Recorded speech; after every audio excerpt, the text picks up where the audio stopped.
case YouTube tutorial how to do it with Blender, Mathematica, CUDA, and then the printer, how this principle works. So if you're interested in these kind of components, it's a way of for the kind of interface. Now.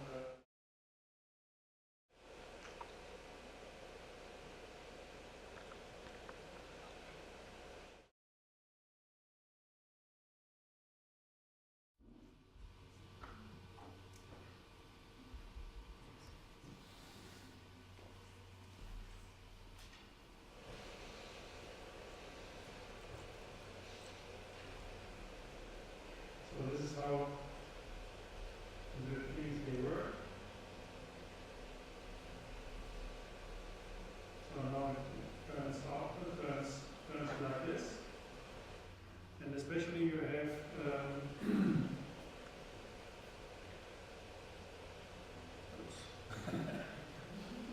where is it?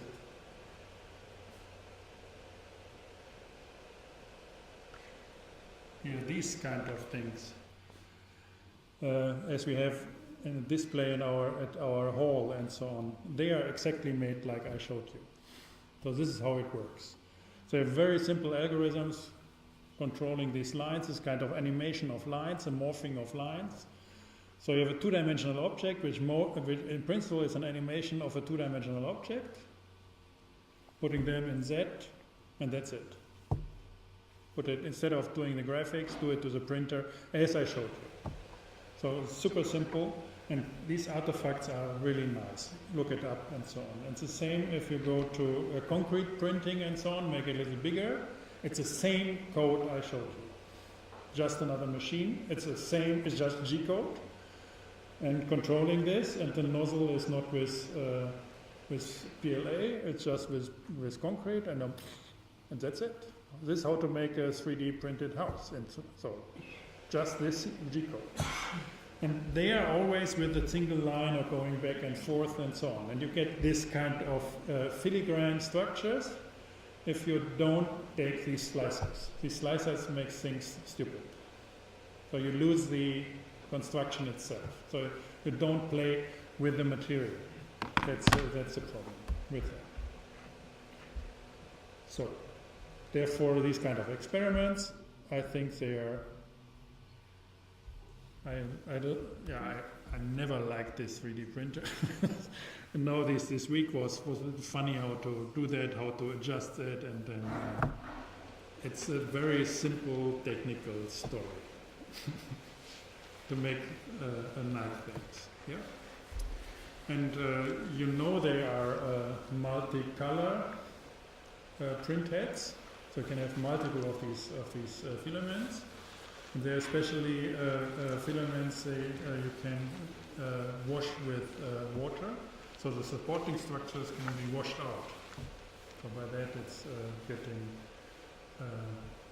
interesting as well. But this is how it works. So the second thing is I want to show you, I want to continue with Blender. And I want to show you how this is scripted with Python. So this story is pretty simple as well. So if we start in the environment as we had, the interesting story is if you go here for this info panel, so normally it's just the menu here. So, but if you go down, then this is a window. So if you then go and create a cube, then we have, this is the command which drives the creation of this cube. So what we have here is always, no. So what we have here is the interface to to data, as we had it with the printer and so on, and these are the commands to control this database. So whatever you do, you can read the command. So in this case here, you see This was mesh primitive cube add, radius 1, location, and so on. Here we said transform, translate by 3 elements in X, constraint, and blah, blah, blah. Again, it's very simple to understand and very clear. And again, you can look it up in the tutorials. So there is another editor. You can arrange your areas for the different editors here.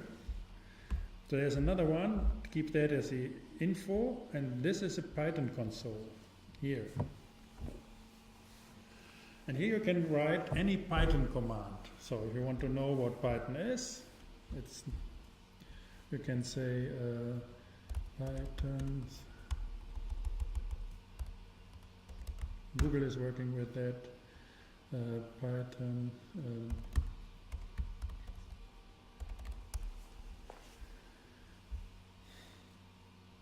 So there's a documentation. There's a tutorial. And here you get, that's a class, you can learn everything about Python to get a job with Google. So, and this is a tutorial, you see it here. Okay, go for getting the appetite, okay, read that. Not very delicious here. Next. So, but here it is, for example, using Python as a calculator, very simple. So we can, for example, write 2 plus 2, and you see these 3 arrows here. It's the same thing, so it's with Python, so like with Mathematica, just a different syntax, and it's imperative. So, and this is 4, very simple. So you can say width is 2, height is 4, and what is, then you say the area is width multiplied with height. So when you ask for the area, it's 8. So very clear.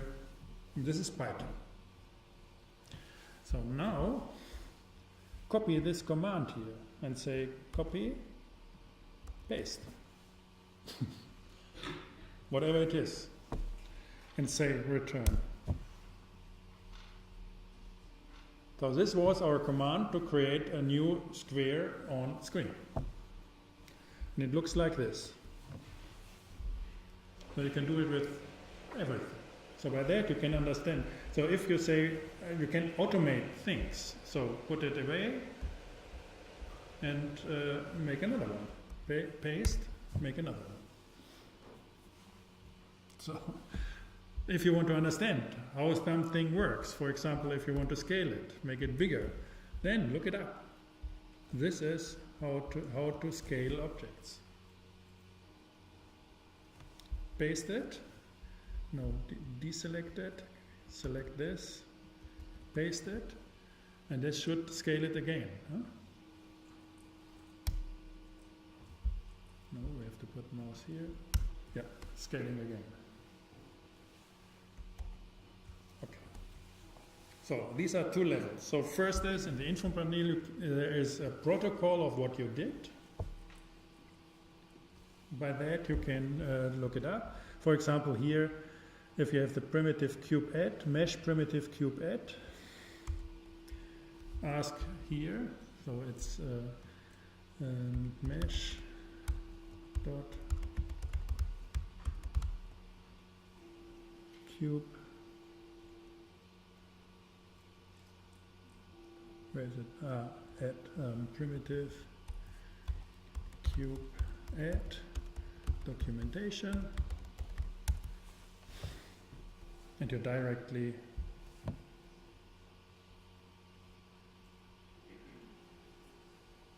here and see how this works. So next level is this. Split it again and go here, and we want to have a text editor. And here we can write programs. We can save them and reuse them. So now we are really in automation. So we can go here and say we want to have all these options on to get a nice programming editor. So we have to always, that's the only thing you have to know is you have to say import Blender Python. So this means whatever you write, it is Blender Python. So it is interpreted like we wrote our interpreter of the coordinates towards G-code or whatever. So they say we want to have it that Python is running and Python is driving my software. So now we can simply say we get the cube add, go here, copy and put it in here. So now we see we have this cube add, radius, view, align, and so on. We have this ugly layer. We can delete it. So I think we can delete this as well. So these are optional. We have radius 1, we have location, and this looks reasonable. So we can run this script. So this will be a cube with radius 1 at location 0, 0.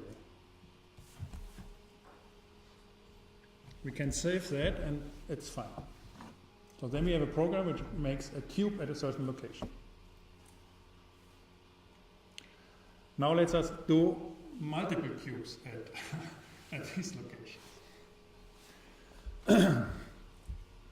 So for that, we go for the documentation, Python, the tutorials here, and we need two things. We have to define a function, and they say how this is done. So in Mathematica, I can show you how this is done. So we say to make this cube here,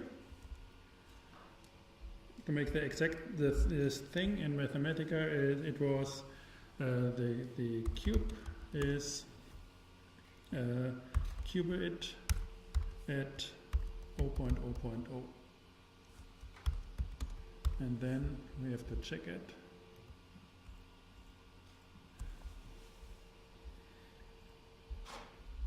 P min, P max. Okay. So we have 1, 1, 1, and we have 1, 1, 1. So this is a cube, qubit. This is a cube. Then we render it. So this is our code. This corresponds to what we have here. It's our code. And our renderer to get to the graphic view is this graphic 3D of our cube. And then we get the cube. The same thing. This is our graphic view, and this is our text editor. There's no structural difference. So now, to get it a different position. So what we want to do is we want to define. We have a function. It's my cube, and we want to say at a certain point. So this is a function in Mathematica, and then we say. We want to have the qubit at this point and this point plus 1, 1. So this is my qubit at a certain point. So now I can say my code, let's make this here, my code is two things. My cube at 0.0.0 and my cube at 3.0.0. Close it. So evaluate that. So this is our function. We make it 2 times. We render this code and we have 2 cubes. So now the same in Python with Blender. So we have, this is our qubit. So we check up how functions are working. It's little different. It's like this. You have the function, it's diff, you give the name, my cube, then you have the parameter. Then you don't have all these brackets, but you have to care about tabs. So here you see the function works with this tab. This is the body of this function. Here, then you start another hierarchy. This is the body within this while hierarchy. Then you leave this hierarchy of while. Then here you're in the hierarchy of def. And here you leave the definition instead of all these brackets. It's another syntax. So we have to do that. For example, now copy this and do similar things, just to give you an idea of how these things work. So because of our options, here we had it here. This is automatic because we put that. So now we want to have my cube.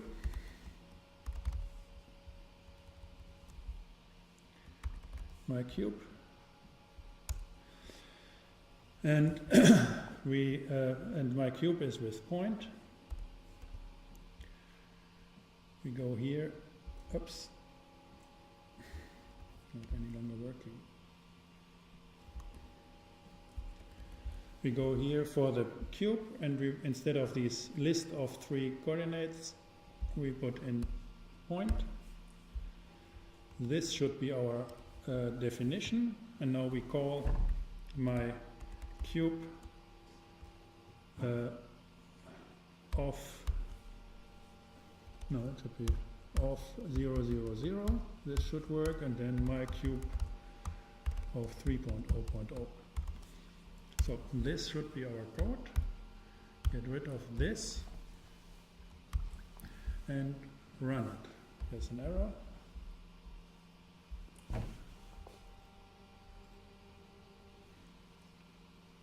Invalid, I have to check it.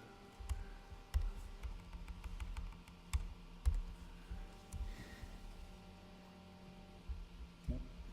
What is the problem?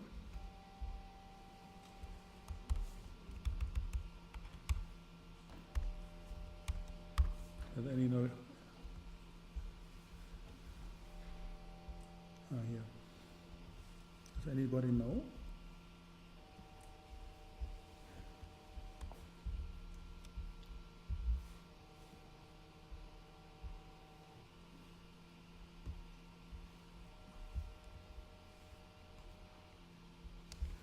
Do you know?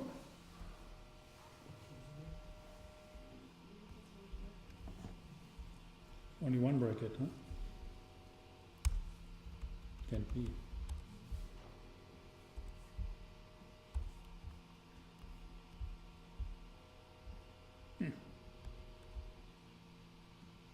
No. Okay, take this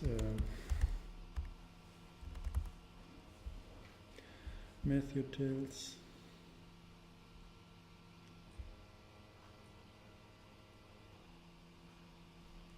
Oh, I'm lost. Forgot it. I have to go to look up my videos.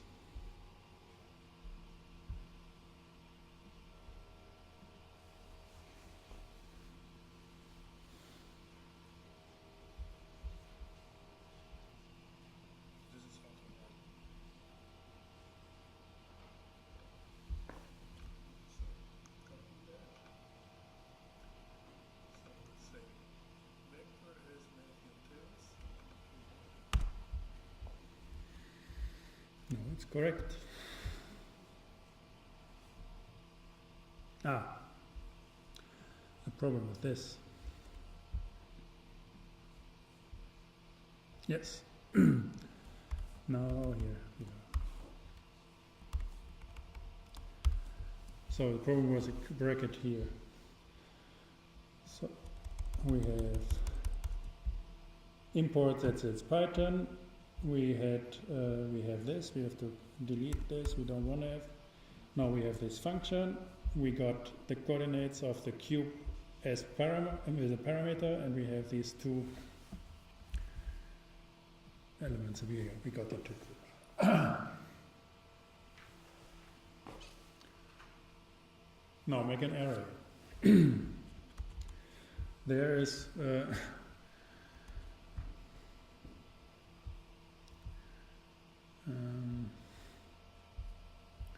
there's this for statement. So if you in the documentation of Python, you see here how it works. For e in range 5, so we can copy that and check it. If you want to understand how it works, simply copy it, and now we have to put it here. Get a new one, new text editor, paste it, get rid of these crazy points. So here, so now run this example, run it, look the terminal, and here we see 0, 1, 2, 3, 4, and 5. So this means for I in range 5, so it starts with 0 and it ends with 4 and then print it. So this is a for, and if we want to have an array of hundreds of cubes, we need this thing here.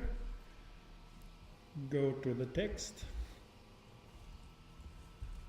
For, we say x in range 5. Then we want to get comment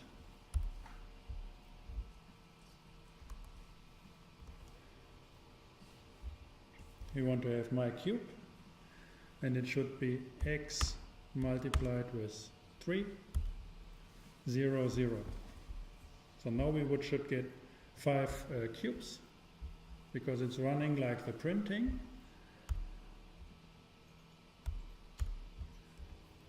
Run it. Here we have 5 cubes.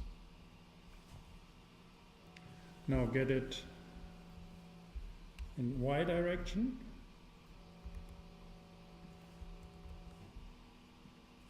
Y. Get this within the range of y. So then we say x by 3, y multiplied by 3. So delete all this, run it, we're there.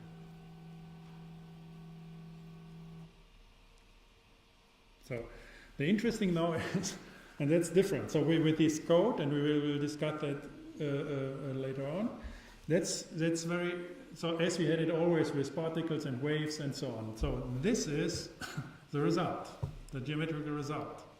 So if you start to edit here, you have a mess, because you have to redo it all the time. If you want to change things, you have to do everything by hand. The moment you do something by hand, you're lost. If you want to change things, you have things to do it by hand. And then you have to follow all these commands, how they made this and so on.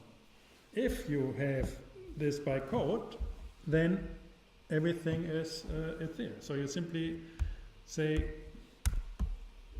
I want to have it range 7. And what you're controlling is the production of your model. This is a production of the model, and this is the model itself. So this is a factory, and this is the product.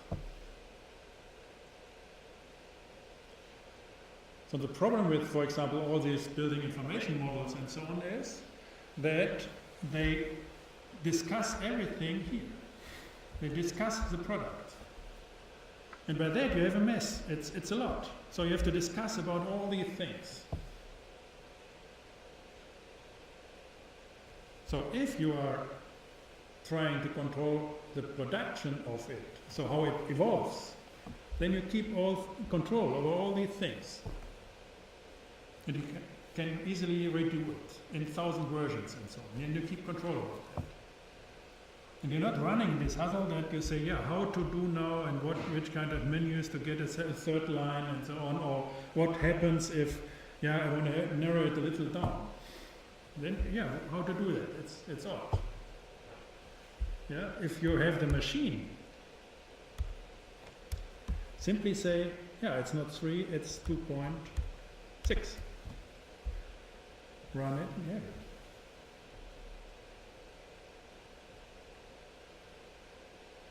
So they have two different attitudes of how to do these things. In practice, at the end, it's a kind of balance, so you do these and that. And then you can save these things, so you have kind of macros and so on. You save them, you can reuse them, and so on. But the very interesting and very important thing, and that's for today, is that you have the result and you have the production. The production keeps very condensed control of what's going on.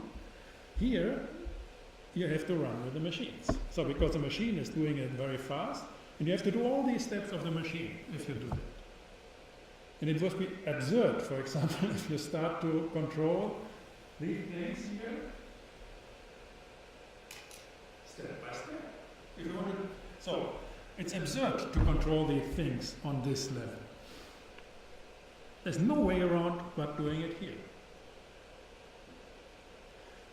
So and if you use these slicers, for example, then that's what is always around. So that you say, I want to have it like that, and these, and so on, I design it like that. So, and then this machine comes and say, okay, I can slice it, and I can make it for you.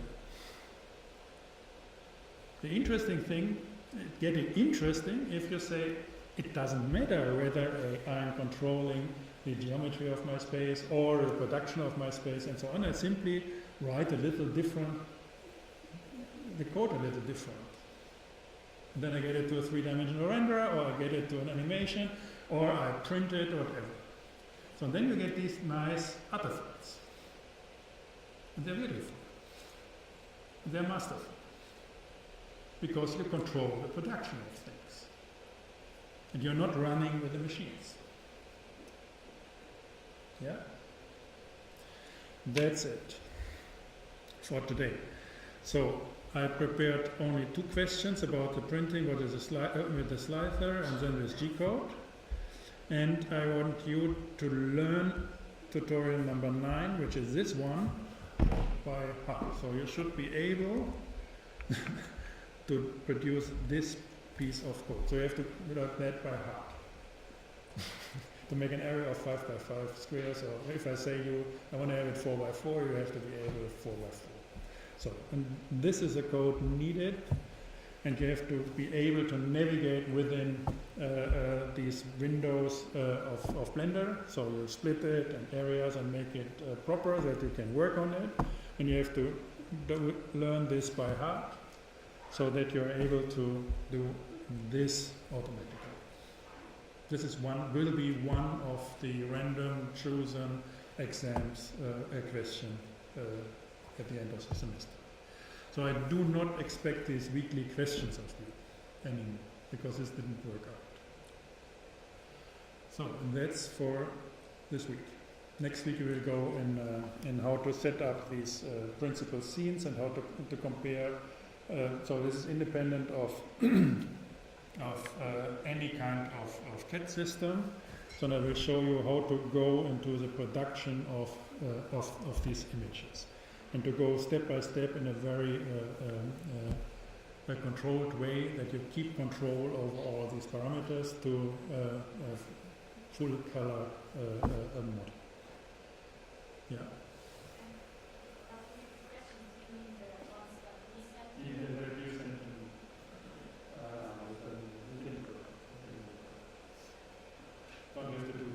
There are 2 questions now added to the old ones, so about the G-code and so on, and the slicer a little. You can look it up there. And they will be added. And the final exam will be that you again get some 20 questions out of the collection of all the questions you have accumulated, plus 1 or 2 of these tutorials. I want to see that you're able to do that. Yeah, because I didn't want that, but they simply, I'd said it 12 times, I don't want to have it like that, but I insisted on having it at the end. I have to do that, no way around. Yeah.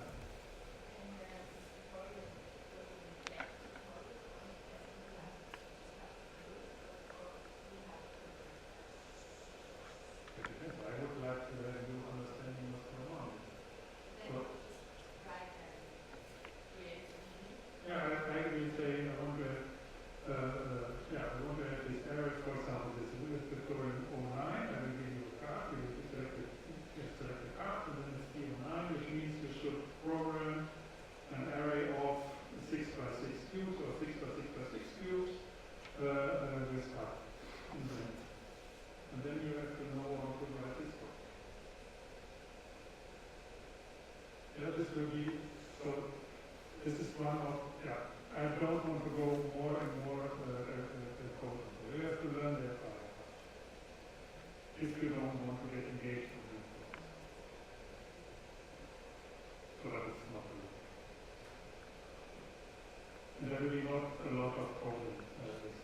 Mostly it will be more. For example, if you want to make these arrays, so if you want to make it, so there are predefined programs. And if you want to see how this is working in Blender without coding.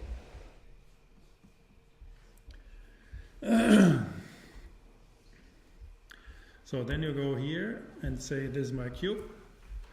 And then you have these kind of modifiers. And then you can say is an array modifier. You go here and say there's a distance of 2. And I want to have the above. And here you see this is one loop. So, and you can have another modifier, array modifier. This is the second one. And you say this should be not in X direction, but in Y direction too. And then there should be, and here you see you have the array as well. So it's exactly the same thing with predefined, with modules, with interfaces and so on. And it's doing exactly the same like our code. So, and then you have to decide what is, depends, what is more comfortable to you to make these kind of things. Whether just writing it here or putting it into these menus. Especially if you get into complicated things, and you might have seen it with grasshoppers, it's getting super complicated with all these connections, and it's in code you simply can reuse all these variables and so on. It's very complex. If you learn to read that, it's fine. So Mathematica, if you go here, it's very. If you want to see that as well. And it's, you have to, I don't want to have you to learn these things if you don't like, but you have to get an understanding that it's always the same. Which kind of things you're using is always the same. So in Mathematica, if you want to have these arrays, you simply say, for example, instead of making it here by hand, my cube, is you get a variable here, you simply say that, and then you say this should be range from 0 to 12 in steps of 3. So, and that gives you a lot of qubits. And if you render that to 3D, then you have this error. It's always the same.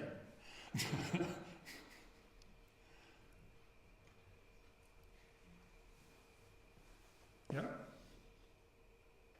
This is what you have to understand. So these are the things we will, and next time we will see how really to get to models that you. And this time you've seen it's a production, it's a model. So it's a model and it's a production, and you can have both explicit. So if you have ready-made software, you only have explicit and you have access to the model, not to the production. This is with the company, they own it. So, but with these tools like Blender or Mathematica or Python, you have production and model, and you have access to it. You can play around with it. That's very important. And you can play with it. Then you can make these artifacts instead of these ones, which are dead. This cube, for example. We sliced it and it's dead. Yeah? This is vivid. Then you say, oh wow, this is interesting. And you can make 1,000 things. Yeah? And it's the same with your buildings. And if you have both, you can juggle. And you get masterful in that. In abstraction from this is one message of the day. So in abstraction from that, we will go how to put actors and giving them masks, to give them directives, to put them on stage, and then record them. This is the principal things how to get things on stage, digital, independent of whether you go with a model or whether you go with a production. whether with the particles or with the waves and so on. It doesn't matter. So it's a certain strategy how to set things up. So this will be next lecture. And this is a guideline for all CAD systems. There's no exception for that. And if again you want to go to BIM and all these things around, the key for good BIM is keeping control of the production. The key for that, my brother's company is running pretty well, is simply producing the plans instead of drawing them. So by that he makes business. Very simple. Because it keeps control over what's going on, and there's no redundancy. If you want to have a systematic change, you have numbers. It's always numbers. You change certain numbers and you have it. Or you change a little the structure, you have it. You know your building. You don't not only take photos. So that's the difference. And we want to keep on with these things. Yeah? Okay, thank you. Have a good week. Oh, see you next